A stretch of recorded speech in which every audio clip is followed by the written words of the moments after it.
Politics has dominated a lot of our second hour, and now this guy's so generous to come in when it comes to movies and music and television and streaming. When it comes to culture, he is without peer. He's the culture blaster, and he comes and goes on a rainbow. How about it for the great Michael Snyder, everyone? Greetings and salutations to the marvelous Marky Mouth and, of course, Queen Kim. If Albert's around, Albert. If it's Yes, Tony, hello to everybody. Yeah, Tony. No, right. Everybody's here. Good job. I have to say, Christy Gnome is the only gnome I wouldn't want in my garden. All right, that is. She's got that weapon with her at all times, you know. Right. Well, I guess she'd protect the plants and what have you if she was back there. Yeah, that is true. That's true. I don't want anything to do with her. Let's talk about something cool and fun and positive. Hardly Strictly Bluegrass, the massive free music festival in Golden Gate Park, is happening this weekend. I am on a San Francisco leg of my coastal commute. You know, I live between here and Los Angeles, as the cognoscenti know. You want to hit the dinger? Yeah, a cognoscenti is clearly a ding word. And I am up in San Francisco for a bit. I don't do outdoor festivals and I don't do windows, so don't ask. But I am almost tempted to check out the legendary New Orleans soul singer and R&B legend Irma Thomas, who will be playing Hardly Strictly. Check the schedules via any online Hardly Strictly info dumps. And Irma Thomas, highly recommended. But there are a lot of people playing, and there's a lot of enthusiasm for that. And, of course, our 49ers are playing the Cardinals on Sunday. Trust me, that's a day I will be avoiding everything but a TV screen. Let's put it that way. Yeah, they're favored by 2 touchdowns, Michael Snyder. I don't know about we talked a little bit about the Folsom Street Fair last week, and I guess I shouldn't have been surprised when I went there at the large number of hot sausage stands. I was like, Really? You're selling sausages at the Folsom Street Fair?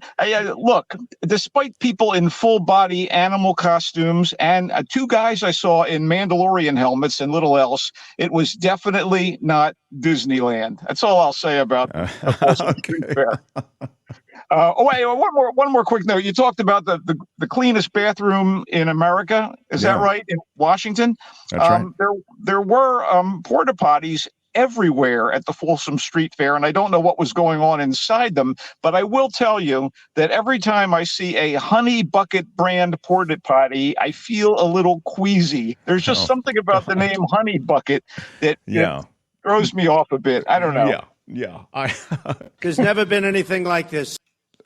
All right, Michael, take me to a movie review, All right. I do point out that, like last week's unfortunate genre franchise entry, Expendables 4, we've got the release of a new installment of a long-running series. In this case, it's the 10th chapter in the horror movie franchise Saw, which, if you know, is built around the plight of people having to choose increasingly grisly and gory ways to die by an unhinged psychopath named Jigsaw.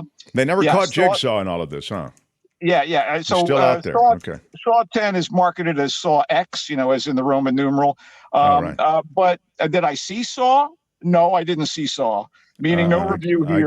I get it. Okay, No publicist approached me and said, "Say, would you like to see Saw?" Anyway, I didn't seek to see Saw, so it remained unseen by me. So let's talk about the movies. Well, it's interesting, by the way, just the original Saw franchise was also, I think, not provided to reviewers ahead of time. And no studio wanted to fund and distribute Saw. So producers got the money themselves, and now look at it. How many Saw movies have there been? It's one of the most successful horror franchises in history. This is 10, but the sadism of it is so unrelenting, and their inventive ways to torture and kill people. Yeah, it's awful. Deal death. I just, there's a point where there's no, payoff that's worth going to see these things, Sure. Yeah. Anyway, let's talk about a movie of some degree of worth. As the fall movie season, often referred to as the start of awards season, starts to rev up, we have the release of a big-budget science fiction extravaganza that looked impressive, and, man, it sprawls across the widescreen. It's called The Creator.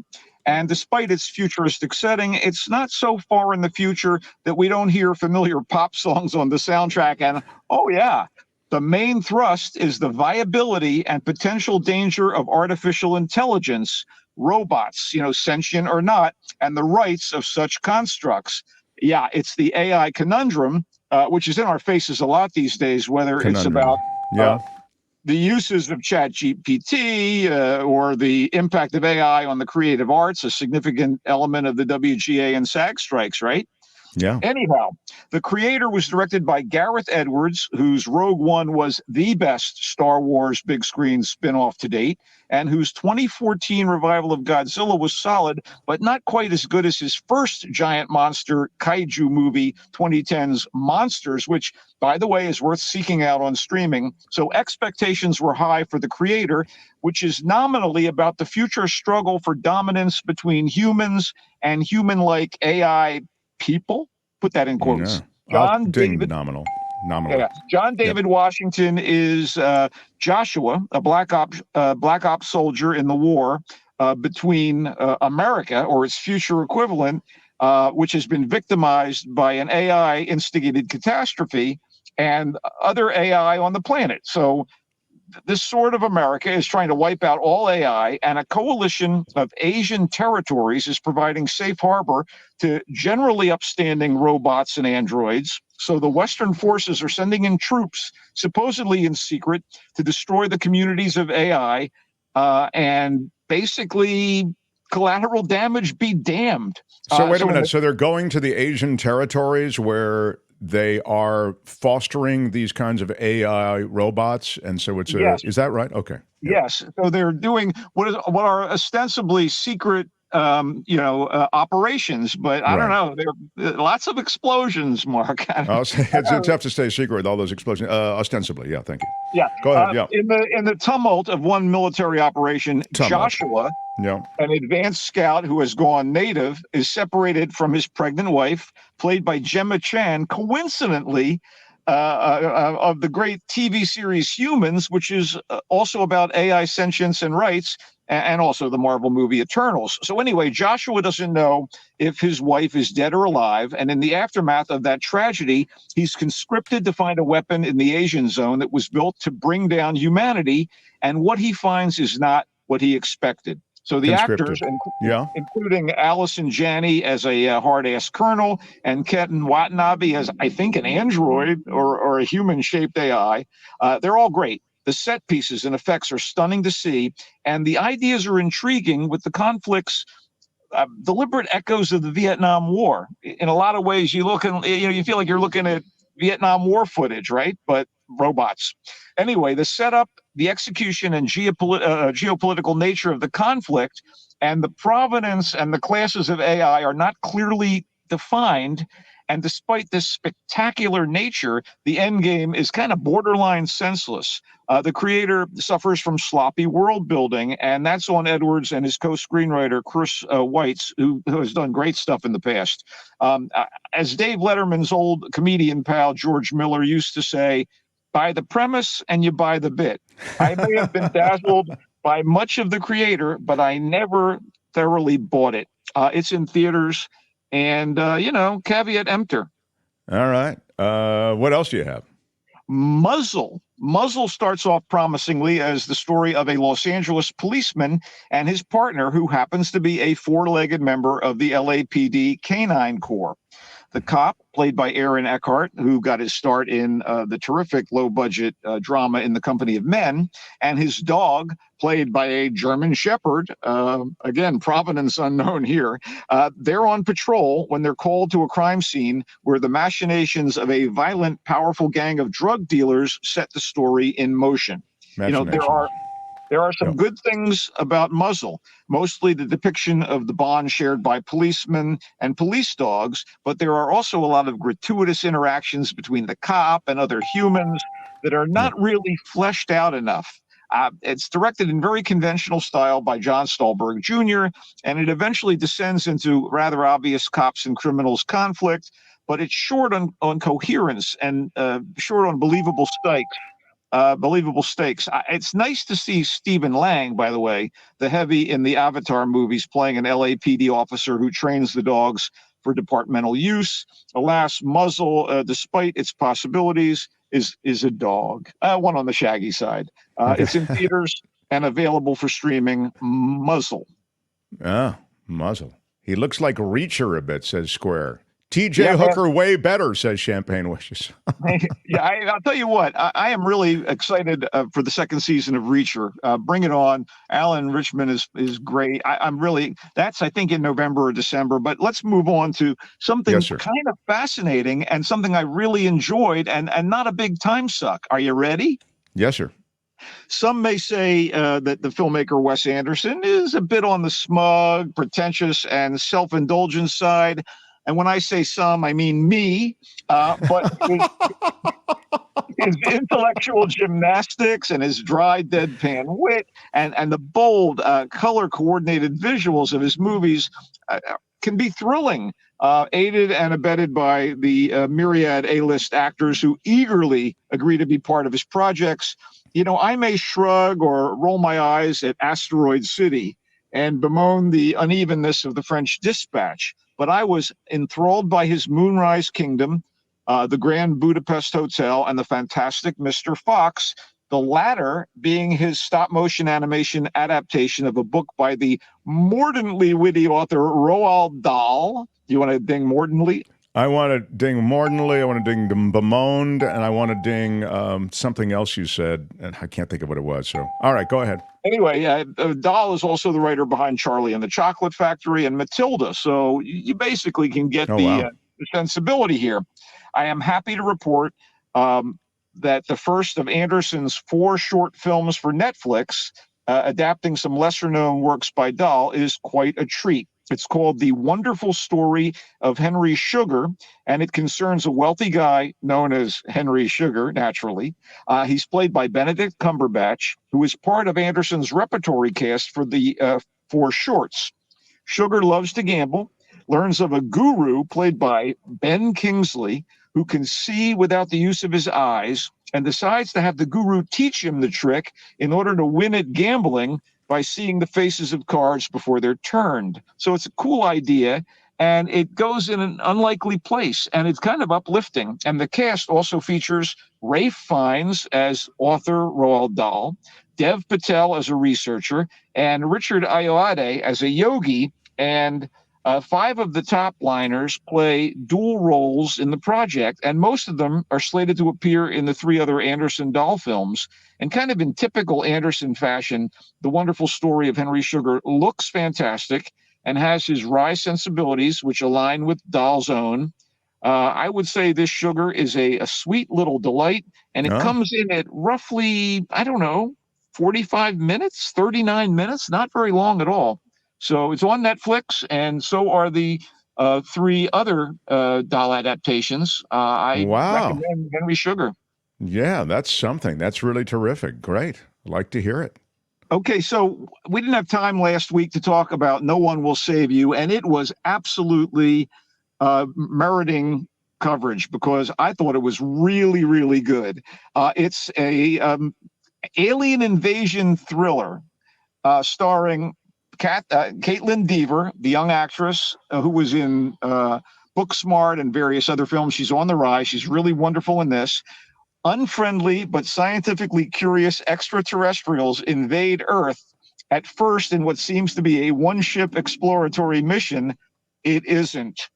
In any case, we see the invasion from the perspective of a damaged and ostracized but plucky young woman whose mom has died and who is now living a distance outside a small town where she's kind of a pariah for reasons that become apparent over the course of the movie. So she quickly learns there's more than just one invader, and it becomes a fight for survival, kind of like Ripley versus the alien in the Aliens movies. So our outcast actually kills an alien, pissing off the other aliens who want to get her under control and examine what makes her tick. So she's really resourceful. But they eventually kind of get what they wanted. To say more would be sinful. But apparently they kind of want to mentally enslave the whole planet. I really was impressed with this. I thought that No One Will Save You, which is written and directed by Brian Duffield, kicked ass. Deaver was wonderful. There's a lovely and strange twist at the end, and it is available on Hulu. And Wow. so, hey, baby. Stream it at your pleasure, then you're saying. Yeah. Absolutely. I really got a kick out of No One Will Save You. It's a sci-fi movie with creepy aspects that even you, a hater of gore, would probably enjoy. I'm on board with it. I'll probably watch it this weekend. Kim, I'm going to ask you, because you have this other show that you do. Can we have Michael do one more? Would you mind? I think she's muted, but she says, okay. Yeah, go ahead. Well, I don't want to talk about any more movies this week. I do want to talk about Crapopolis on Fox. It is an animated comedy about an ancient Greek city and the idiots who live there. And it comes from writer-producer Dan Harmon, who also was in large part behind the sitcom Community and the very well-loved cartoon Rick and Morty. So in Crapopolis, Tyrannus, the hapless mortal son of the goddess Deliria, and a half-man, half-manticore named Schlub is trying to establish his own city-state, and he does so in incompetent fashion. This is rapid-fire funny stuff with plenty of satirical observations about civilization then and now. And it doesn't hurt that Tyrannus and his parents are voiced by giants of British comedy, starting with Richard Ayoade, who we mentioned is in the Wes Anderson movie, playing Tyrannus. Hannah Waddingham, so wonderful in Ted Lasso as his mom, and Matt Berry of various projects, including Toast of London and What We Do in the Shadows, playing Daddy. I went in there with a bit of a chip on my shoulder. You know, some of these Fox animated shows, not great. This knocked me out. I was totally amused and entertained by Crapopolis on Fox. And for those of you who like sword and sorcery, sticking to animation, Castlevania Nocturne just dropped on Netflix. It's a sequel to the Warren Ellis penned animated series based on a popular video game franchise with mystical kingdoms and vampires and magicians. And despite its origins as part of the video game mania, I thought Castlevania was absolutely great, and I'm looking forward to Nocturne. So that's I don't know how you do it, but you do it. You review and you take in so many of these things. It's just amazing to me. Again, Castlevania he loved. Crapopolis he loved. These are two animated things that really come to life for the Culture Blaster. No One Will Save You. There's the Crapopolis crew. No One Will Save You is the new streamer on Hulu. Didn't get to it that last week, but got to it this week because Michael says it's really a good ride, an alien invasion thriller. I'm looking forward to it. The Wonderful Story of Henry Sugar, the Wes Anderson helmed piece with Cumberbatch, with Kingsley, with his coterie of actors and contributors. It's supposed to be great, according to Michael. Was really happy with it. He doesn't always love Wes Anderson stuff, but he likes The Wonderful Story of Henry Sugar, and it comes in at only 45 minutes. That's on Netflix. Muzzle brings together this canine corps cop and Aaron Eckhart. And Michael said, yeah, it kind of falls apart. Apart. And finally, The Creator, the sci-fi offering from the director of Rogue One and Monsters. He said, well, if you buy the premise, maybe you'll like the movie. The premise, though, is shaky and it's very hard to buy. The world building is problematic. It's a dazzler on the big screen, and no complaints about John David Washington. He's a sturdy leading man, and the support from the likes of Janney and Gemma Chan also good. I just wish it had been more intelligently conceived from the get-go. Yeah. I think that's the issue. So bottom line is there's a lot good in it, but it just doesn't quite make the finish line for the Culture Blaster. Loved our visit, and go Niners. I'm excited that will you be in San Francisco next week or in Los Angeles next week? You're back and forth. I believe I'll be in San Francisco for another week or two, at least. But in the meantime, will I be at Levi's Stadium? I give that a hearty no. Okay, you will not be at Levi's, but you will be there in spirit. He comes and goes on a rainbow. Bye, Michael. Fare thee well, everyone. Hi, it's Mark, and I thought that was great. Hit the notification bell. You'll know whenever there's a new video being dropped, and please subscribe to our channel to help us save the universe.